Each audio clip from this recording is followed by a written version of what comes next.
예수를 믿는 하나님의 자녀들이 말씀에 순종하며 사는 것이 결코 쉬운 일은 아닙니다. 왜 순종하는 일에 자주 실패하게 되는가 하면 하나님 말씀에 순종하는 것에 대해서 그렇게 크게 비중을 두지 않기 때문일 수 있고, 하나님을 신뢰하지 못하기 때문일 수도 있고, 꼭 그렇게까지 해야 되나라고 하는 절대적인 필요성을 느끼지 못할 때문일 수도 있습니다. 그런데 불순종을 가져오게 되는 것은 결국은 불신앙 때문입니다.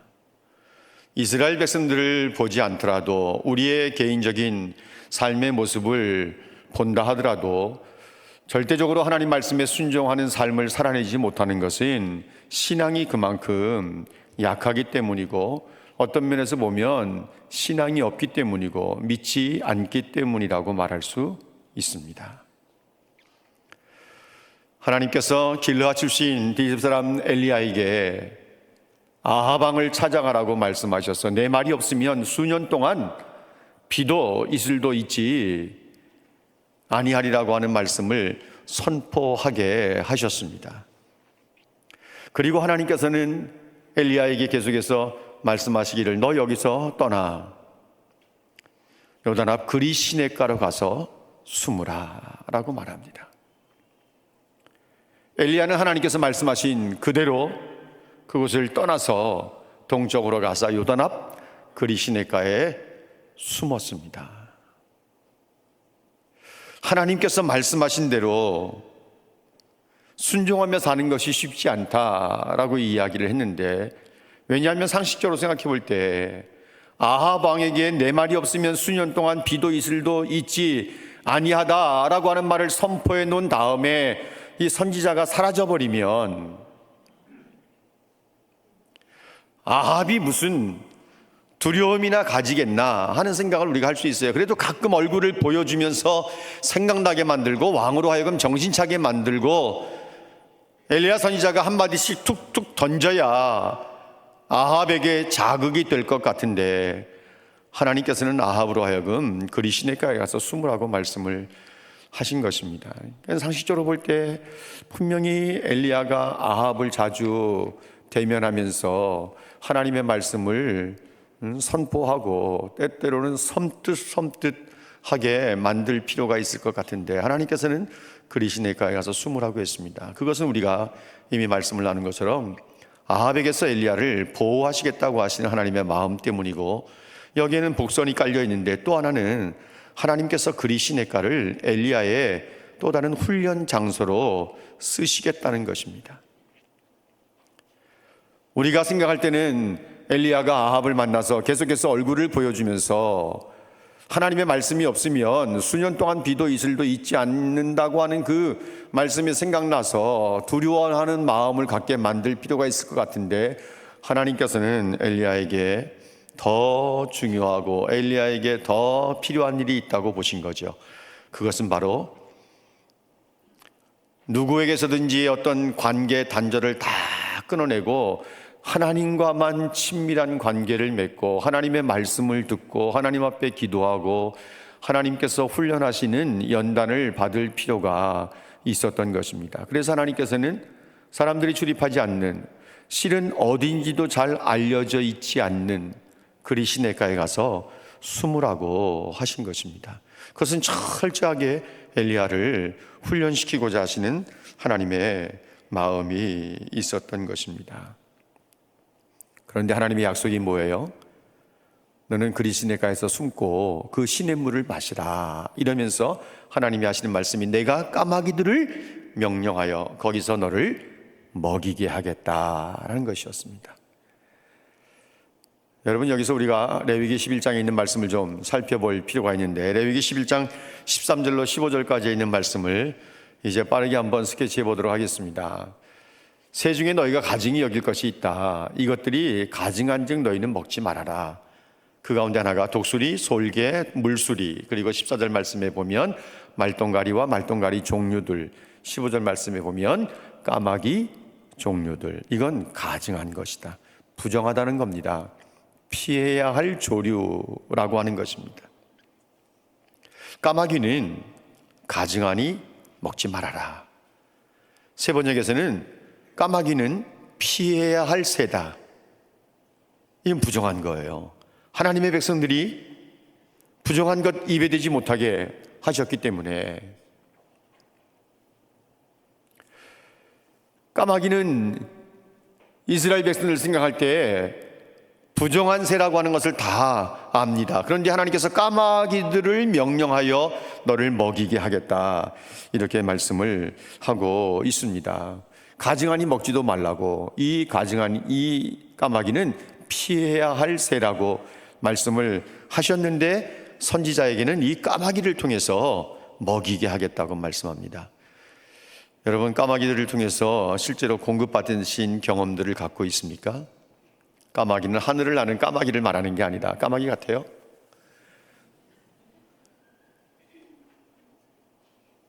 우리 회중 가운데 어떤 사람은 저 짧은 손으로 무슨 새를 표현하신다고 이럴지도 모르겠어요.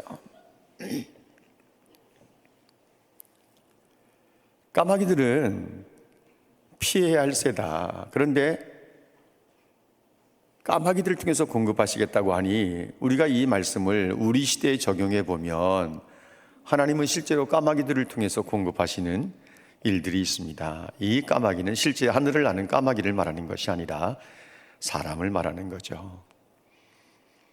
그 당시 엘리야 때는 까마귀고요, 지금 우리 때 까마귀들을 통해서 공급하신다라고 하는 것은 사람들을 통해서 공급하신다는 말입니다. 교회를 개척하면서 이제 우리 교회가 29년에 들어서지 않았습니까? 29년, 90년도 1월 1일 송구영신 예배 때부터 아파트에서 시작한 교회니까 따지고 보면 횟수로는 지금 30년째 들어가는 교회인데, 이제 정식으로 6월 13일 날 설립 예배를 드렸기 때문에 우리는 이제 만 29년, 6월 달 되면 만 29년 되는 교회 연역을 갖게 되는데, 교회를 개척하면서 까마귀들을 통해서 수없이 공급받은 적이 있습니다. 누가 보냈는지도 몰라요. 그런데 필요한 것을 보내요.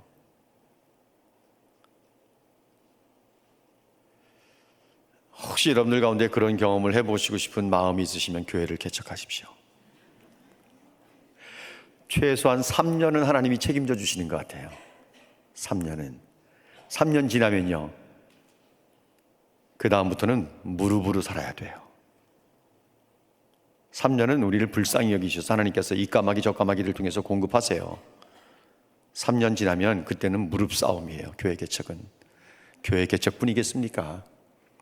무릎 싸움이에요. 까마귀들을 통해서 엘리야를 먹이시겠다고 하시는 이 그림은요, 이스라엘 백성들을 향해서 주시는 메시지예요. 레위기 11장에 있는 말씀처럼 까마귀는 가증한 새예요. 먹지도 못해요. 이스라엘 백성들이 피해야 할 새예요. 그런데 하나님께서는 까마귀를 통해서 엘리야를 먹이시겠다 그래요. 상상할 수 없는 방법이에요. 어느 누구도 상상할 수 없어요. 왜냐하면 이 까마귀는 부정한 새니까, 가증하니까 가까이 하지 말아야 될, 피해야 할 새니까 까마귀를 통해서 선지자를 먹이신다고 하는 것은 그건 상상도 할 수 없는 방법이에요. 그런데 지금 이스라엘 백성들이 하나님을 의지하고 모든 것은 필요는 하나님이 공급하신다는 신앙으로 하나님을 신뢰하고 하나님을 경외해야 되는데, 지금 누구를 찾고 있습니까? 바알을 찾고 있거든요. 바알을 숭배하고 있거든요. 우상을 숭배하거든요. 이건 가나안 원주민들도 그렇고 시돈 사람들도 그렇고, 거기에 바알의 선지자인 이 시돈 왕 엣바알의 딸 이세벨을 왕비로 맞아들였으니, 아합은 이세벨과 더불어서 바알과 아세라 신을 섬기는 일에 선봉에 섰었고, 모든 이스라엘 백성들이 하나님을 찾지 않고 바알을 찾기 시작합니다.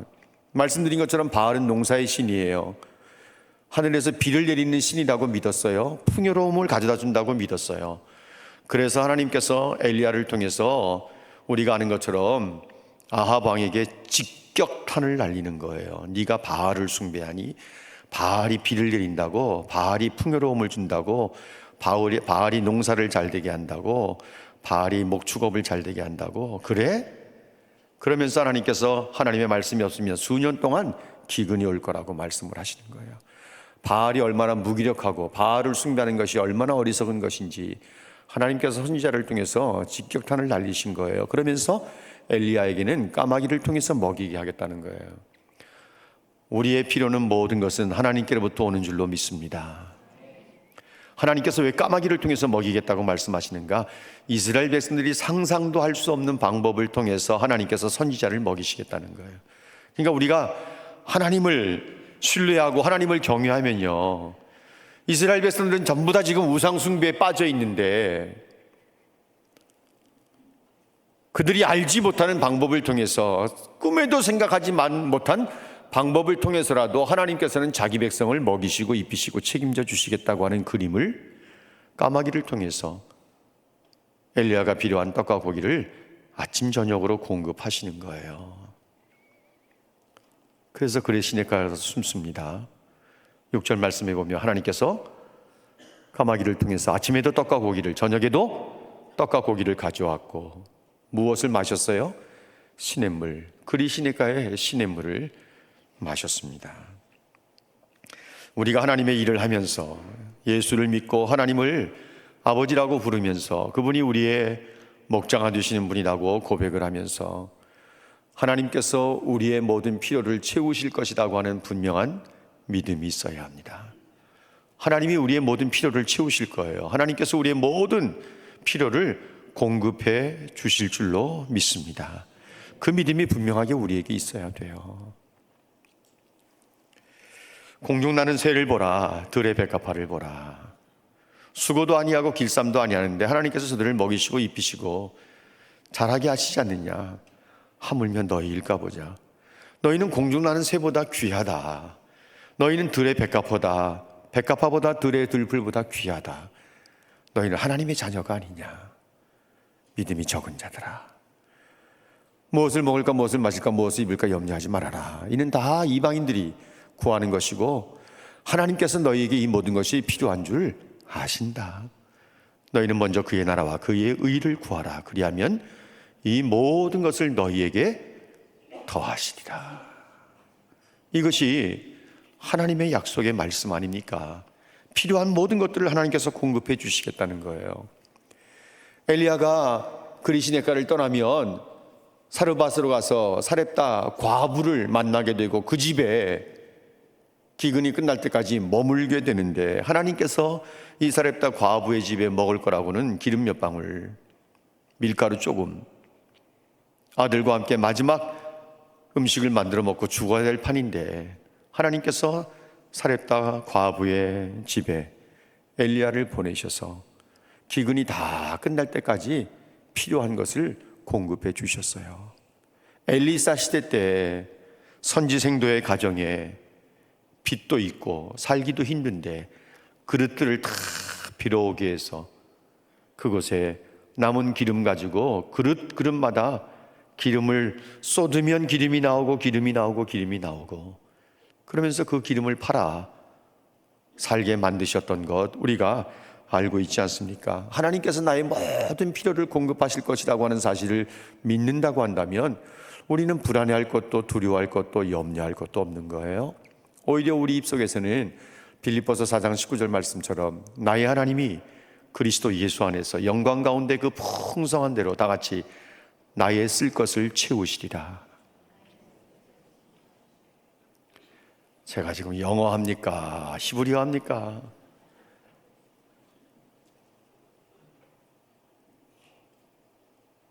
나의 모든 쓸 것을 채우신다는 거예요, 하나님께서요. 성경에 있는 많은 말씀들이 믿음의 선배들의 고백으로 끝나는 것이 아니라 우리의 신앙의 고백이 되어야 되고 선포가 되어야 되는 거예요. 우리 입속에서 나오는 당당한 선포가 되어야 되는 거죠. 나의 하나님이 그리스도 예수 안에서 영광 가운데 그 풍성한 대로 너희 모든 쓸 것을 채우시리라고 하시는 말씀에 우리가 아멘할 수 있어야 되는 거예요. 여러분 눈을 크게 뜨고 오늘 말씀을 보세요. 7절 말씀을 보시면 이렇게 기록되어 있습니다. 땅에 비가 내리지 아니하므로 얼마 후에 그 시내가 마르니라. 이거 정상이에요, 비정상이에요? 땅에 비가 안 오면 시내가 말라요, 안 말라요? 말라요. 그러나 엘리야가 생각할 때는 서운할 수도 있어요. 하나님께서 그리 시내가에 가서 나를 숨으라고 말씀해 놓으시고 비가 내리지 않으니까 그리 시냇가도 다 말라버렸네. 이렇게 생각할 수 있어요. 여러분, 성경의 기록이 스토리가 이렇게 되어지면 얼마나 재미없는 겁니까 이거. 이렇게 되어져야 돼요. 땅에 비가 오지 아니하므로 다른 지역은 다 말랐으나 그리 시냇가에는 물이 흐르더라. 이렇게 돼야 이게 성경답고 재미도 있고 하나님 신뢰하고 말씀에 무슨 말씀이든지 순종할 만한 맛이 나는 거지. 땅에 비가 오지 아니하므로 그리 시내까지 다 말라버렸다. 이러면 재미가 좀 덜하지 않습니까? 적어도 하나님의 백성들이 사는 곳에는 뭔가 기적들이 좀 일어나고 일상적인 삶 속에서도 하나님의 역사가 살아서 움직이고 있다고 하는 것을 좀 보여주고 느끼게 하고 알게 하면 참 좋은데, 땅에 비가 오지 아니하니까 그리 시냇가나 말라버렸다. 여러분, 우리가 자칫 오해할 수 있는 것 가운데 하나가 뭔가 하면 하나님을 잘 믿고 순종하는 삶을 살면 어떤 고난도 찾아오지 않는다, 고난이 피해간다, 이런 생각들을 가지고 있는 것은 지극히 비성경적입니다. 고난은 신앙 좋은 사람들을 절대로 피해가지 않습니다. 하나님께 순종하는 사람을 고난이 피해가지 않습니다. 하나님께서는 그리 시냇가에 물을 흐르게 해서 엘리야로 하여금 계속해서 떡과 고기를 까마귀들을 통해서 공급받고 그리 시냇가에 물을 마시게 하실 수 있지만 하나님은 그렇게 하지 않으십니다. 왜냐하면 필요를 공급하시는 것에만 하나님의 주된 관심이 있는 것이 아니라 엘리야의 신앙을 연단시키면서 더 신앙 인격을 키워가는 것입니다. 왜냐하면 3년 뒤에 바알과 아세라 선지자들과 갈멜산에서 맞짱을 떠야 돼요. 영적 싸움을, 하늘에 불을 내리게 해서 모든 재물, 장작, 도랑을 태워버리는 일을 해야 될 사람이기에 하나님께서는 그리 시냇가에 엘리야를 그냥 계속 숨게 내버려 둘 수가 없었어요. 연단을 하시는 거죠.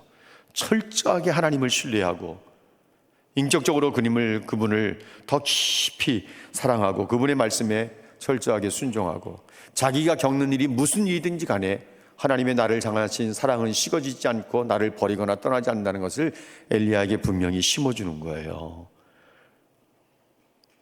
그런데 우리가 3년 반 뒤의 일을 미리 좀 땡겨서 이야기한다면 갈멜산에서 하늘에서 불이 내리게 해 하나님이 진짜 참 신이신 것을 증명한 다음에 이세벨이 죽이겠다고 하니까 엘리야가 저 남쪽으로 도망가가지고 광야길로 들어가서 로뎀나무 아래에서 기도한 게 뭐예요? 내가 넉넉하오니 나를 즉시 죽여주십시오. 그리 시냇가에서 하나님께서 엘리야를 연단시키면서 신앙을 만들어내시고 인격적인 하나님과 교통하면서 신앙 인격을 키워놨는데 3년 지나고 나니까 엘리야도 휘청거리는 거예요. 하나님께서는 엘리야에게 시냇가의 물을 통해서 먹이시는 것뿐만 아니라 시냇가를 마르게 하셔서 오로지 하나님만을 신뢰하는 이 훈련을 하시는 거예요. 하나님은 깊이 있는 믿음이 시련을 통해서 온다는 것을 너무나도 잘 알고 계시는 것입니다. 순종할 때도 꼬일 수 있어요. 얼마든지 순종하는데 꼬일 수 있어요. 내가 원하는 대로 안 될 수 있어요. 우리는 그때도 하나님의 사랑이 식거나 변하지 않고 우리를 버리거나 포기하시는 일은 없다는 것을 분명히 믿을 수 있어야 되는 것입니다. 정말 이 시대에 하나님께서 이 백성들에게 주시고자 하시는 말씀이 뭐예요? 아모스 8장 11절 말씀을 한번 보겠습니다. 아모스 8장 11절 말씀에 보면 내가 기근을 땅에 보내겠다. 양식이 없어 주림이 아니요 물이 없어 가람이 아니라 하나님의 말씀을 듣지 못한 기갈이다. 이렇게 말합니다. 이 이스라엘 백성들의 문제는 뭔가 하면 하나님의 말씀을 듣지 못하는 거예요. 하나님의 말씀을 들어야 찔림도 받고 하나님의 말씀을 들어야 순종하고 싶은 마음도 생기고 하나님의 말씀을 들어야 가야 할 방향을 찾게 되는데 말씀이 없는 거예요. 하나님의 말씀을 듣지를 못하는 거예요. 말씀을 듣지 못한 기갈이다. 우리 말씀을 들어야 돼요. 부지런히 하나님의 말씀을 들어야 돼요. 설교 시간에 말씀을 듣는 것만을 말하는 게 아니라 말씀을 읽는 것도 하나님께서 개인적으로 여러분들에게 말씀하는 시간이기 때문에 하나님의 말씀을 들어야 돼요. 설교 시간을 통해서 말씀을 들어야 돼요. 들어야 믿음이 생기죠. 믿음이 생겨야 순종을 하죠. 순종을 해야 하나님의 역사를 보게 되는 거죠. 하나님의 말씀을 들어야 된다고요. 엘리야에게 하나님께서 그리 시냇가에 가서 숨어라. 너 그 시냇가의 물을 마셔라. 까마귀들에게 명령해서 내가 너를 먹이게 하겠다. 아침 저녁으로 떡과 고기를 공급하시는데 엘리야가 그대로 순종하지 않습니까? 순종해서 하나님의 역사를 보는 거예요. 말씀 듣고 순종하면 하나님의 역사를 보는 줄로 믿습니다. 말씀 듣고 순종하면 하나님의 영광을 보게 될 줄로 믿습니다. 우리의 목자이신 주님께서 우리를 푸른 풀밭에 누이시며 쉴만한 물가로 인도하시는 것을 기대하시기를 바랍니다. 정말 이 말씀을 믿으셔야 돼요. 정말 그 말씀을 믿으셔야 돼요. 내 영혼을 소생시키시고 자기 이름을 위하여 의의 길로 인도하신다고 하시는 말씀을 들으면 아멘 할 수 있어야 돼요. 정말 하나님께서 내가 사망의 음침한 골짜기로 다닐지라도 해를 두려워하지 않을 것은 주께서 나와 함께 하심이라. 주의 지팡이와 막대기가 나를 안위하시나이다 라고 하는 말씀을 들으면 믿습니다. 내가 믿습니다 라고 할 수 있어야 돼요. 주께서 내 원수의 목전에서 내게 상을 차려주시고 기름을 내 머리에 부으셨으니 내 잔이 넘치나이다 라고 하시는 이 말씀에 하나님께서 금년 한 해 동안 풍요로움을 주시고 성령의 기름을 부으셔서 내 잔이 넘치게 만드실 것을 믿고 우리는 아멘할 수 있어야 돼요. 내 평생의 선하심과 인자하심이 반드시 나를 따르리니 내가 여호와의 집에 영원히 살리로다 라고 하는 말씀을 들으시면 할렐루야를 외칠 수 있어야 돼요. 우리가 무슨 일을 겪든 하나님이 우리를 버리시거나 우리를 포기하시지 않습니다. 절대로 잊으시는 법도 없습니다. 이사야 49장 15절 16절 말씀을 여러분들에게 소개하면서 말씀을 맺습니다. 이사야 49장 15절 말씀에 여인이 어찌 그 젖 먹는 자식을 잊겠으며, 같이 읽을까요? 처음부터 시작. 여인이 어찌 그 젖 먹는 자식을 잊겠으며 자기 태에서 난 아들을 긍휼히 여기지 않겠느냐. 그들은 혹시 잊을지라도 내가 너를 잊지 아니할 것이라. 16절 내가 너를 내 손바닥에 새겼고 너의 성벽이 항상 내 앞에 있나니. 사실 여기서 너라고 하는 것은요 예루살렘을 말하는 거예요. 시온. 이것을 우리가 개인적으로 읽어서 이 말씀을 우리 속에 적용시킬 때는 하나님이 나에게 말씀하시는 것으로 보시면 됩니다. 여인이 어찌 그 젖 먹는 자식을 잊을 수 있겠습니까? 자기 몸에서 자기 태에서 난 아들을 어떻게 불쌍히 여기지 않을 수 있겠습니까? 그들은 혹시 잊을지라도 나는 너를 잊지 않겠다. 하나님께서 하나님의 백성들을 잊지 않겠다. 이것을 우리가 개인적으로 우리 이름을 불러가면서 이 말씀에 적용할 수 있어요. 하나님이 나를 잊지 않으신다는 거예요. 내가 너를 내 손바닥에 새겼다. 너의 성벽이 내 눈앞에 있다. 여기에 성벽이라고 하는 것은 예루살렘 성을 말하는 것이죠. 하나님의 불꽃 같은 눈동자로 이 성을 지켜주신다는 거예요. 졸지도 아니하시고 주무시지도 아니하시는 그 하나님께서 지켜주신다는 거예요. 우리는 이 성벽을 가정으로 볼 수 있습니다. 하나님께서 우리 가정을 주의 보혈로 덮으시고 우리를 지켜주신다는 거예요. 사랑하는 여러분, 2025년도 이 한 해 동안 부지런히 하나님의 말씀을 들으시기를 바랍니다. 부지런히 하나님의 말씀을 들으십시오. 그 어떤 때보다도 하나님의 말씀을 부지런히 들으시고 그 말씀을 읽으시고 그 말씀을 믿으시고 그 말씀대로 순종하는 삶을 살고 하나님의 말씀을 듣기만 하면 아멘, 할렐루야 연속 외치면서 하나님이 주시는 약속의 말씀들을 여러분에게 주신 축복으로 받아 누리시고 더 신앙이 좋아져서 하나님을 잘 섬기는 하나님의 백성들이 되시기를 주님의 이름으로 축복합니다.